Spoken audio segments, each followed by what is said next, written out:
Le pronom interrogatif qui. Bonjour à tous, bienvenue sur la chaîne. Aujourd'hui, on va voir ensemble le pronom interrogatif qui et quand et comment l'utiliser. Il se prononce qui. Q et U, ça fait que, parce qu'on ne prononce pas le U, donc on prononce qui. Déjà, à quoi il sert celui-là? On l'utilise quand on cherche une personne. Attention, la personne peut être le sujet ou il peut y avoir un autre sujet. Et du coup, c'est pas la même chose. Par exemple, si je demande qui a fait ça, Michel a fait ça. Et là, mon sujet, c'est qui. Si je demande à qui sont ces chaussures, elles sont à Sarah. Et là, mon sujet n'est pas qui. Pour cette vidéo, j'ai choisi de conjuguer tous les verbes au présent pour que ça reste facile et accessible à tout le monde, mais évidemment, vous pouvez conjuguer les verbes autant qu'ils vous intéressent. Maintenant, je vous propose de commencer. On commence par les situations où qui est votre sujet. C'est la plus simple. Dans ces questions-là, votre verbe doit toujours être à la troisième personne du singulier. Même si vous vous attendez à ce que la réponse soit un groupe de personnes, continuez de poser la question à la troisième personne du singulier. La manière la plus simple de poser une question avec qui quand qui est le sujet, c'est le mode formel. Donc, on va commencer par celui-là. La structure est assez facile. Vous mettez en premier le pronom qui, le verbe et le sujet. Un complément éventuellement s'il y en a un. Évidemment, on n'oublie pas le point d'interrogation. Et cette manière-là, elle est parfaite aussi dans les contextes informels. On passe aux exemples. Exemple de question formelle avec le pronom qui comme sujet. Qui est là? Qui vient à la fête? Qui veut une glace? La manière suivante, elle est informelle, elle est un peu plus compliquée. Par contre, elle s'adapte aussi plutôt bien dans les contextes formels. Donc, je vous le montre parce que vous risquez de l'entendre et que c'est bien de l'apprendre. Ici, il va falloir utiliser qui, est-ce, qui. Peut-être d'abord qu'on fait un peu de prononciation. Donc, le premier qui, on le prononce qui. Le dernier, on le prononce aussi qui, sans surprise. La partie du milieu, on va dire est-ce. On le prononce est-ce. Qui, est-ce, qui. Et on met ça au début des questions. Donc pour la structure, il suffit de mettre qui est-ce qui, le verbe et éventuellement un complément. Évidemment, on n'oublie pas le point d'interrogation. Donc c'est un peu plus long, c'est un peu plus compliqué, mais vous risquez de l'entendre beaucoup en français. Moi, je vous conseille de vous familiariser avec parce que ça passe partout. Et donc, je vous ai mis des exemples qu'on regarde maintenant. Exemple de question informelle avec le pronom qui comme sujet. Qui est-ce qui est là? Qui est-ce qui vient à la fête? Qui est-ce qui veut une glace? Il y a quelque chose que vous risquez d'entendre en français, quelque chose qui non seulement est faux, mais en plus de ça, horrible. Donc je suis obligée de vous en parler. C'est qui? Qui c'est qui? C'est faux, c'est moche, ne faites pas ça. Je ne vous ai pas mis d'exemple, justement pour ne pas que vous le fassiez. Par contre, vous risquez de l'entendre beaucoup, donc je vous ai pas fait des slides d'exemples, mais il va quand même falloir apprendre ça. Ne l'utilisez pas, juste comprenez-le. Donc pour la structure de la phrase avec ces deux horreurs, vous vous contentez de mettre celui que vous voulez, et puis ensuite il y aura le verbe, éventuellement un complément et un point d'interrogation. Voilà, je vous mets pas d'exemple. On passe à la suite. Maintenant, on va voir les cas où qui n'est pas le sujet. Ici aussi, on peut faire la différence entre deux situations. Les situations avec des verbes directs, ceux après lesquels il n'y aura pas de préposition, et les verbes indirects, ceux avec lesquels il y aura une préposition. Par exemple, le verbe penser. Si vous pensez à une personne, il va y avoir la préposition à. Je pense à Pierre. Si vous pensez à quelque chose, je pense à un avion. Vous retrouvez la préposition à entre le verbe et la chose ou la personne. Et si vous pensez à faire quelque chose, par exemple, je pense à faire la vaisselle, il y aura toujours cette préposition à. Prenons comme autre exemple le verbe aimer. Le verbe aimer, il est toujours direct. Si vous aimez quelqu'un, j'aime Pierre, il n'y a pas de préposition entre Pierre et le verbe aimer. Si vous aimez quelque chose, le chocolat, j'aime le chocolat. Et il n'y a pas de préposition entre le verbe aimer et le chocolat. Si vous aimez faire quelque chose, donc on va mettre un verbe à l'infinitif, comme j'aime nager, il n'y a pas non plus de préposition entre le verbe aimer et nager. Donc c'est important de bien connaître les prépositions qui vont avec les verbes. La plupart du temps, ce sera à ou de. Pour les verbes qui sont directs, le pronom qui va rester le même. Par contre, pour les verbes qui sont accompagnés d'une préposition, là, il va falloir mettre la préposition devant le pronom qui.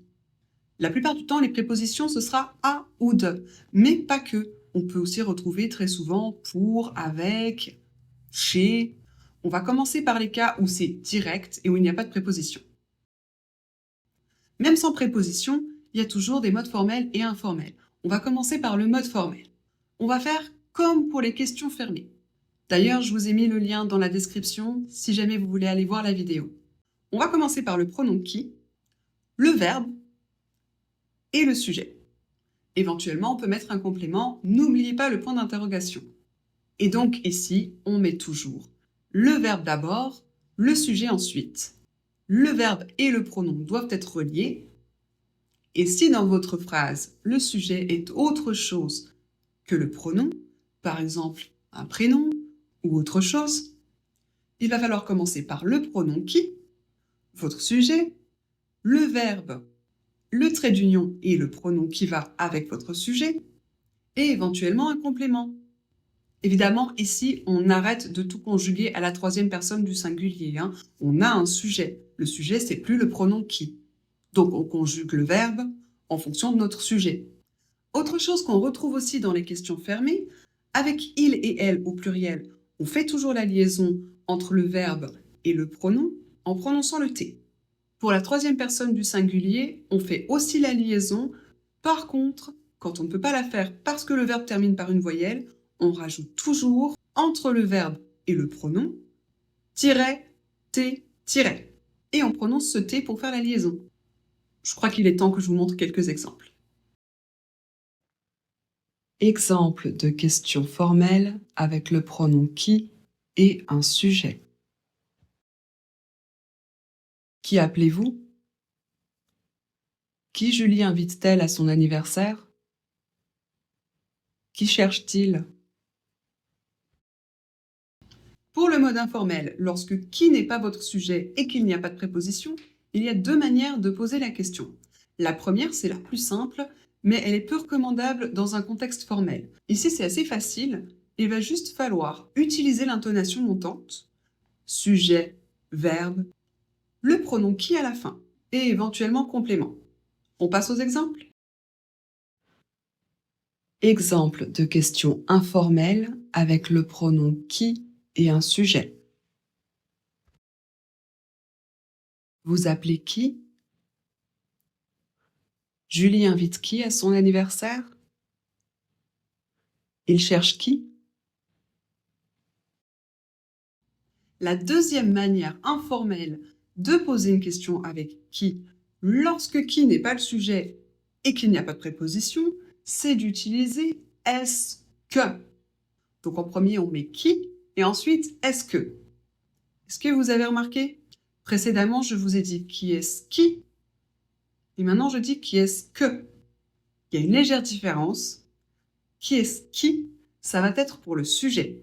Qui est-ce que, c'est quand on cherche autre chose que le sujet, tout simplement. Et là, on fait pareil qu'avec qui est-ce qui, simplement, on remplace le qui par un que. Du coup, les règles du que s'appliquent. Lorsque le mot suivant soit un pronom, soit un prénom, soit autre chose, commence par une voyelle, on fait l'élision sur le que, et donc le que devient Q apostrophe. Et du coup, on ne prononce pas le E. Donc pour la structure, on commence avec qui, est-ce que, sujet, verbe et complément éventuellement. Et maintenant, on va regarder des exemples. Exemple de question informelle avec qui est-ce que? Qui est-ce que vous appelez? Qui est-ce que Julie invite à son anniversaire? Qui est-ce qu'il cherche? Maintenant, on passe au cas avec les prépositions. Pour le mode formel, c'est les mêmes règles que celles qu'on a déjà vues sans préposition. La seule chose qu'il va falloir faire, c'est mettre la préposition avant qui. On commence par la préposition, on met le pronom qui. Ensuite, si votre sujet est autre chose qu'un pronom, on le met là. On met le verbe, le trait d'union et le pronom qui vont avec le sujet, et éventuellement un complément. On termine par un point d'interrogation. Et évidemment, tout ce que je vous ai dit sur la liaison reste valable. Voilà pour le mode formel. On passe aux exemples. Exemple de question formelle avec une préposition, le pronom qui et un sujet. À qui parlez-vous? De qui Paul a-t-il besoin? Pour qui travailles-tu? Ici aussi, on a deux modes informels. Le premier, il est très facile. Il suffit de mettre la préposition avant le pronom qui, donc à qui, de qui, toujours les mêmes. Et cette fois-ci, vous pouvez placer votre préposition et qui au début ou à la fin. Donc à qui, de qui, sujet, verbe, éventuellement complément, ou alors sujet, verbe, à qui, de qui et éventuellement complément. On passe aux exemples. Exemple de question informelle avec une préposition, le pronom qui et un sujet. À qui vous pensez? Vous pensez à qui? De qui Aline parle? Aline parle de qui? Chez qui tu vas? Tu vas chez qui? L'autre mode informel, vous vous en doutez, c'est aussi d'utiliser est-ce que. Donc, tout simplement, vous mettez la préposition qui, est-ce que, sujet, verbe, complément. S'il y en a un. Attention, les règles pour le que s'appliquent, c'est toujours la même chose. On regarde les exemples. Exemple de question informelle avec préposition et qui est-ce que? À qui est-ce que vous pensez? De qui est-ce qu'Aline parle? Chez qui est-ce qu'il va? Voilà, c'est terminé pour aujourd'hui. J'espère que ça vous a plu. Merci de m'avoir suivi jusqu'ici et à bientôt.